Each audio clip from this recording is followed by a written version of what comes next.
Assalamualaikum warahmatullahi wabarakatuh. Perkenalkan, nama saya Ahmad Muhammad Hidul Wafa, kelas C program studi ekonomi syariah dengan NIM 21108010080. Di sini saya akan menjelaskan sedikit materi tentang mata kuliah ekonomi makro.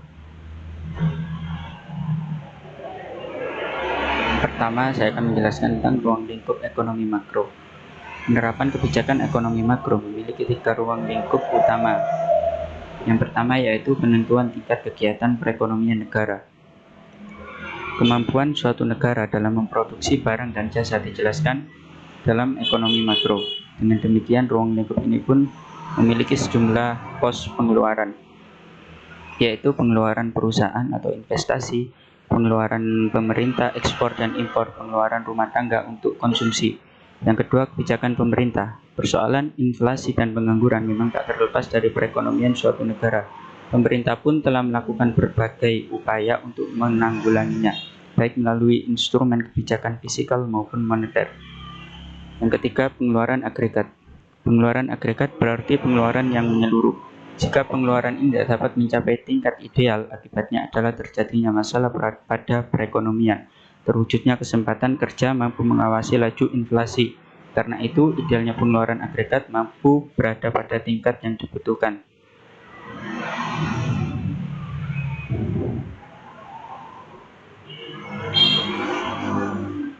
Selanjutnya, saya akan menjelaskan tentang pengertian trade-off antara inflasi dan pengangguran. Di dalam ekonomi terdapat konsep kelangkaan atau scarcity, yaitu bahwa keinginan manusia relatif tidak terbatas, sehingga untuk mendapatkan alat pemuas keinginan memerlukan pengorbanan yang lain, yaitu merelakan. Merelakan tersebut berarti kita menukar trade-off satu hal untuk mendapatkan hal lain. Trade-off jika diterjemahkan dalam bahasa Indonesia diartikan sebagai pertukaran kepentingan. Inflasi dapat diartikan sebagai kenaikan harga barang dan jasa secara umum dan terus-menerus dalam jangka waktu yang tertentu. Pengangguran adalah situasi ketika seseorang tidak bekerja atau sedang berusaha mendapatkan pekerjaan serta memiliki pekerjaan tetapi tidak produktif. Hal ini dapat dikatakan bahwa trade-off antara inflasi dan pengangguran adalah suatu pertukaran kepentingan di antara masalah inflasi dan pengangguran, dengan salah satu dari masalah tersebut harus dikorbankan. Hubungan antara inflasi dan pengangguran. Kurva Philip adalah hubungan terbalik antara tingkat pengangguran dengan tingkat kenaikan inflasi upah.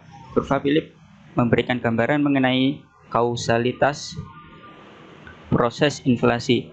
Suatu daerah akan mengusahakan tingkat pengangguran yang lebih rendah apabila bersedia membayar dengan tingkat inflasi yang lebih tinggi. Rendahnya tingkat pengangguran dianggap memiliki keterkaitan dengan ketatnya pasar tenaga kerja dan tingginya tingkat pendapatan dan permintaan konsumen.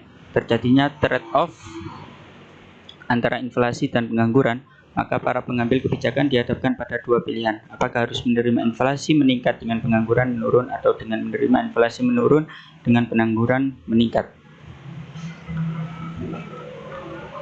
Hubungan antara kurva Philip dengan permintaan dan penawaran agregat. Penawaran agregat adalah agregat supply, adalah jumlah seluruh barang akhir dan jasa-jasa di dalam perekonomian yang dijual atau ditawarkan oleh perusahaan-perusahaan firma pada berbagai tingkat harga.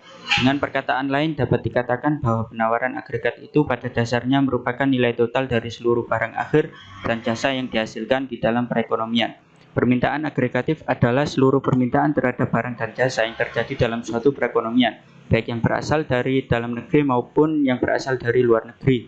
Dengan demikian, kurva permintaan agregatif dapat digunakan untuk melihat hubungan antara tingkat harga dengan besarnya pendapatan nasional. Kenaikan permintaan agregat terhadap barang dan jasa dalam jangka pendek mengakibatkan hasil produksi barang dan jasa yang lebih besar dan tingkat harga yang lebih tinggi. Hasil produksi yang lebih besar berarti pengerjaan yang lebih tinggi sehingga tingkat pengangguran lebih rendah. Selain itu, berapapun tingkat harga pada tahun sebelumnya, semakin tinggi tingkat harga pada tahun berjalan, semakin tinggi pula tingkat inflasi.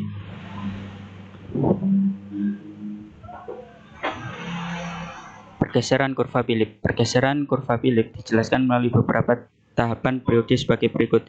Periode awal, pada periode ini tingkat pengangguran berada pada tingkat normal dan tidak dapat permintaan atau penawaran yang mencolok.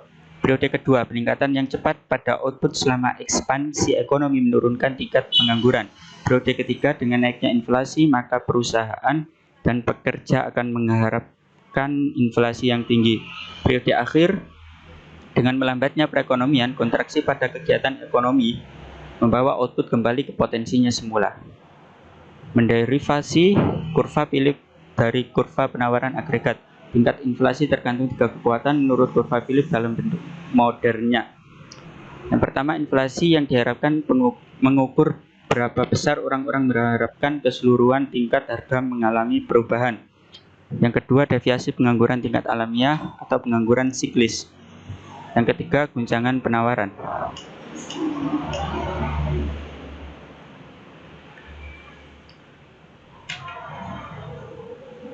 Kurva Philip jangka panjang. Friedman dan Phillips mendasarkan kesimpulan bahwa prinsip-prinsip klasik ekonomi makro.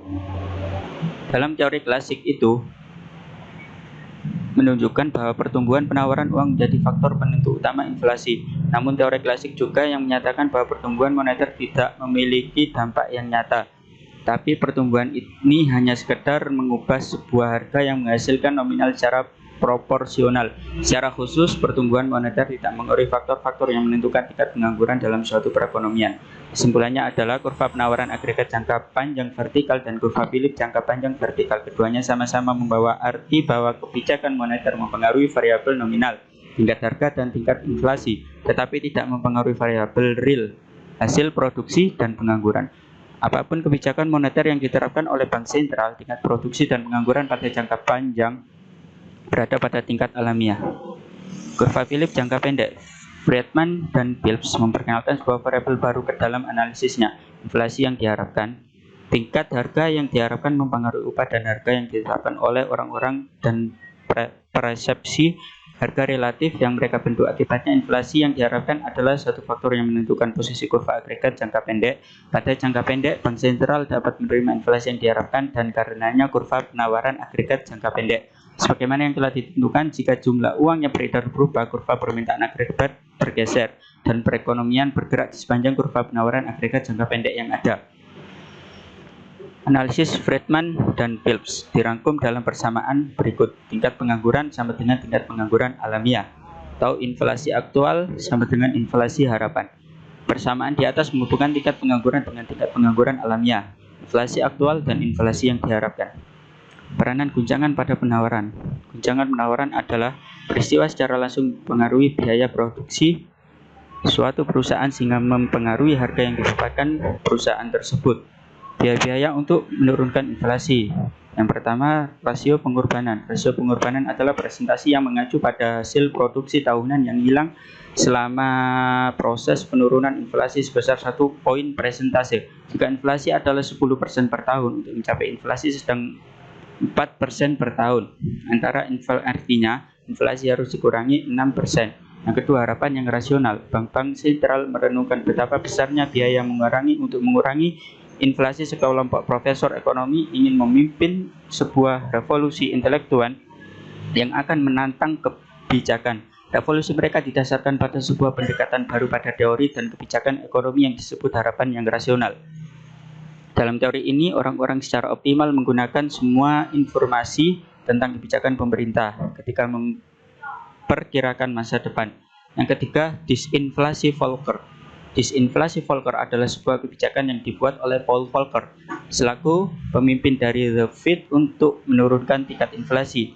Yang terakhir, era Greenspan. Sejak disinflasi Volcker pada tahun 1980-an, perekonomian Amerika Serikat mengalami fluktuasi yang relatif ringan terhadap inflasi dan pengangguran. Sekian penjelasan dari saya. Lebihnya mohon maaf yang sebesar-besarnya. Wassalamualaikum warahmatullahi wabarakatuh.